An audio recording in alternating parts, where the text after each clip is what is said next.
mergulhar no mundo da poesia entre os jovens da nossa escola. Fizemos um concurso de poesia para descobrir os poetas e ainda, para fechar com chave de ouro, conseguimos a entrevista com o escritor Sacolinha. Percorremos a escola para saber a opinião dos alunos sobre a seguinte pergunta: o que passa pela sua cabeça quando você ouve a palavra poesia? Poesia é uma expressão de amor, O que passa pela sua cabeça quando você ouve a palavra poesia? Nada. Poesia para mim é uma palavra chamativa que acontece muito no nosso dia a dia, que não só como poesia romântica, como poesia periférica, muitas outras poesias. Todos são legais, eu acho, mas eu prefiro mais a romântica. A poesia, quando eu ouço essa palavra, é algo tipo assim, eu penso em tudo, ao mesmo tempo eu penso em nada. Então, quando eu pego um papel, um lápis, eu tô pensando nessa... É tipo eu penso numa pessoa. Eu tenho uma pessoa que eu gosto, então se eu pensar nela, se eu escrever com sentimento, eu vou ter a poesia certa. Poesia é uma expressão de amor, compaixão, paixão, sentimento, e é isso que vem na minha cabeça quando eu escuto a palavra poesia. Qual será a explicação do professor de leitura? Bom, primeiro, poesia é um dos primeiros gêneros literários da história, né? Então os gregos eles já faziam poesia lá há mais de 2000 anos atrás. Então se a gente for pensar em poesia como algo escrito, a gente está falando das primeiras canções gregas. Poesia, na verdade, ela serve para tudo. Porque ela vai falar da diversidade humana, ela vai falar das aflições humanas, ela vai falar das questões que são próprias de cada um. Então é você externar aquilo que é teu, né? Então você coloca para fora, em todo tempo quando você está fazendo poesia, algo que não surgiu do nada. Então demora tempo para você fazer uma poesia. Quando o artista ou o poeta ele passa a escrever, isso não surge do nada, da cabeça dele ali naquele momento, não é um estalo. Na verdade, faz parte de todas as vivências e de tudo que ele vai acumulando durante a história dele como um todo. Parte da nossa essência, ela faz parte daquilo que nós somos enquanto seres humanos, né? A poesia ela se faz alma o tempo todo, ela se faz palpável quando a gente acredita naqueles versos que foram escritos ou que foram pensados.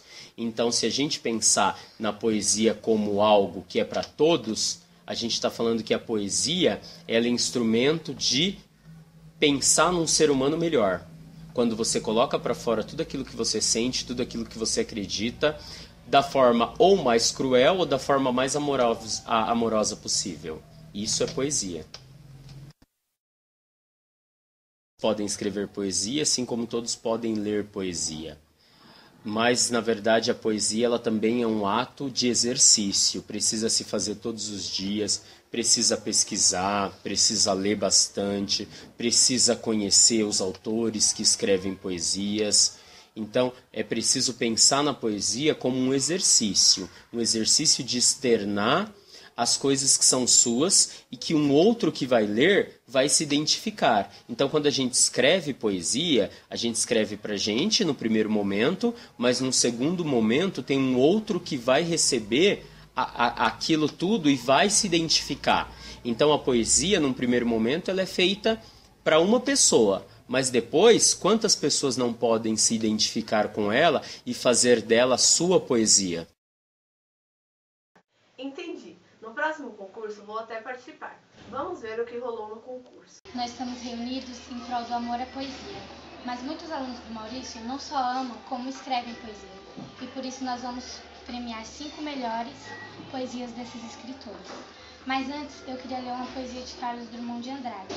E já que o tema da poesia foi amor, o nome da poesia é As 100 Razões do Amor. Eu te amo porque te amo. Não precisa ser amante. E nem sempre sabe ser.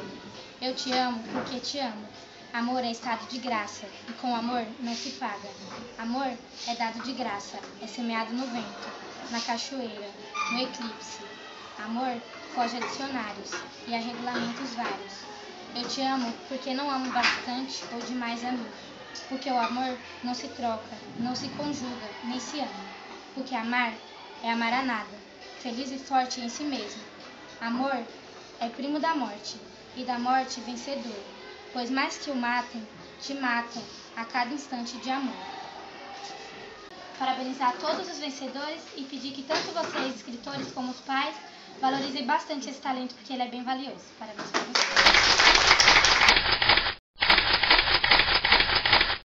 Estamos aqui com a Ana, a vencedora do concurso de poesia. Nós vamos fazer algumas perguntas para ela. Ana, qual a sua inspiração para escrever? Eu me inspiro em alguns escritores. E quando eu era pequena eu lia bastante, eu me inspiro neles. Eu pensei, vou escrever, ver o que sai. Seus pais te apoiam? Sim, bastante. E qual é o seu escritor preferido?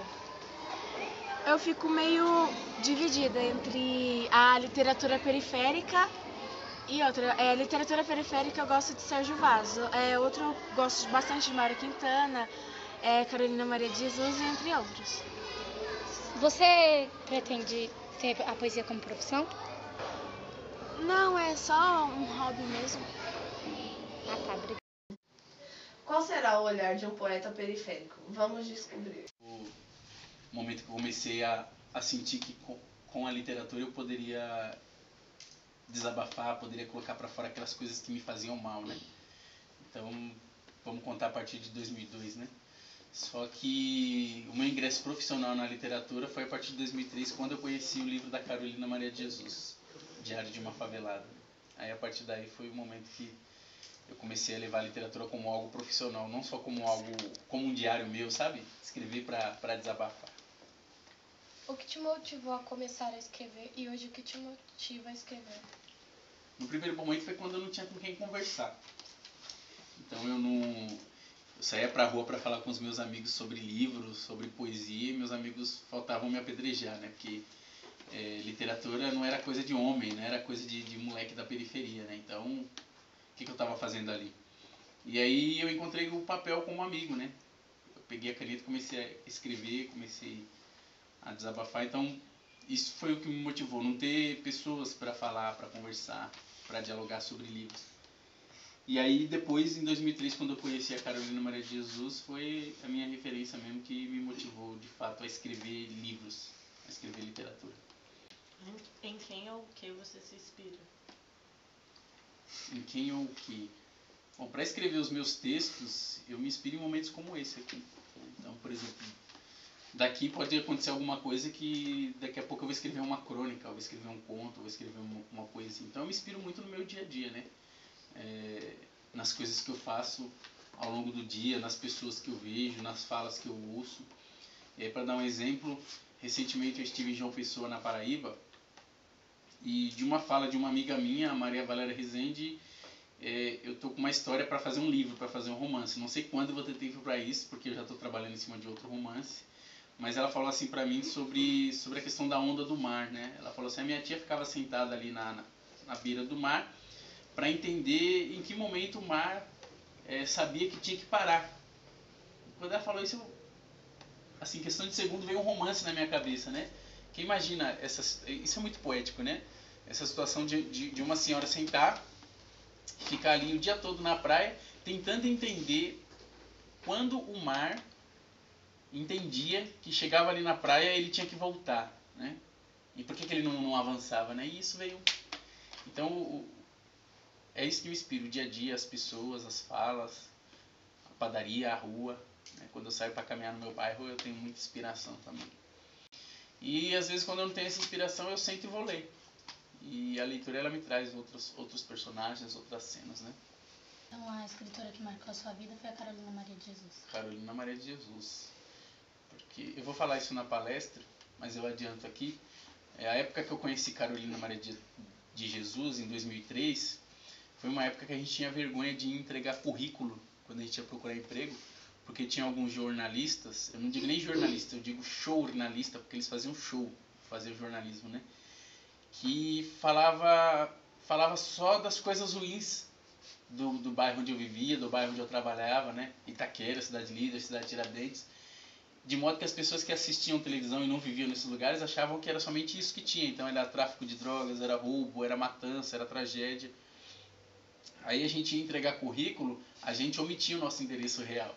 Porque se chegasse lá, Ademir Alves de Souza, endereço Cidade Tiradentes, o pessoal já pegava e jogava o currículo no lixo, porque não, Cidade Tiradentes só tem monstro, né? Só tem coisa ruim.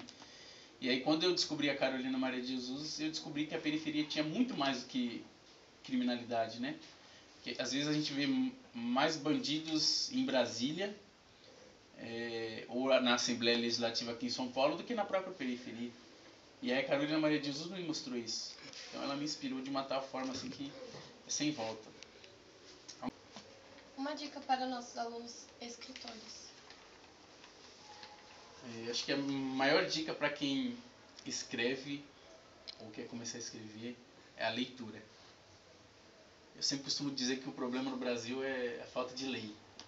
É a falta de leitura, né? As pessoas que não leem e muitas vezes são idiotas porque querem. Porque se você pegar um livro, você deixa de ser idiota, né? Você começa a ver que o mundo é muito maior do que aquele seu mundinho. Então, acho que a leitura é a base de tudo, de tudo. E para a pessoa que escreve, é inadmissível não ler.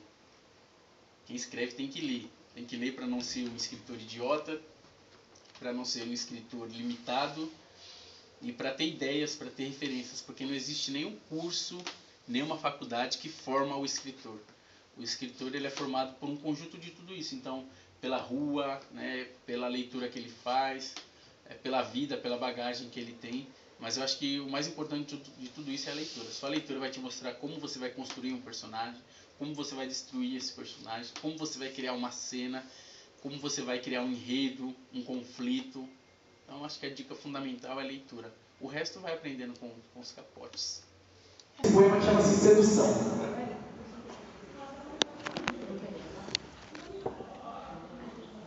Tu que me violenta o coração, que acolhe as tristezas, decepções e felicidades, que continue aqui o vosso reino. A noite quando vem, cai sorrateiramente, junção perfeita igualada a mistérios. Eita, lugarzinho cheio de surpresas.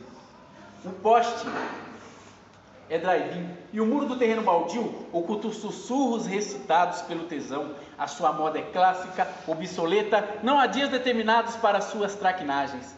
Terra batida, concreto e asfalto. A guia separa o tímido do indiscreto, chão pisoteado por pés que carregam angústias. E a nossa segurança, hein? E a nossa segurança é a pilha para o maléfico. Então, bifurcações, esquinas e rotatórias, espaços que dão nome a este texto, você seduz povos e culturas.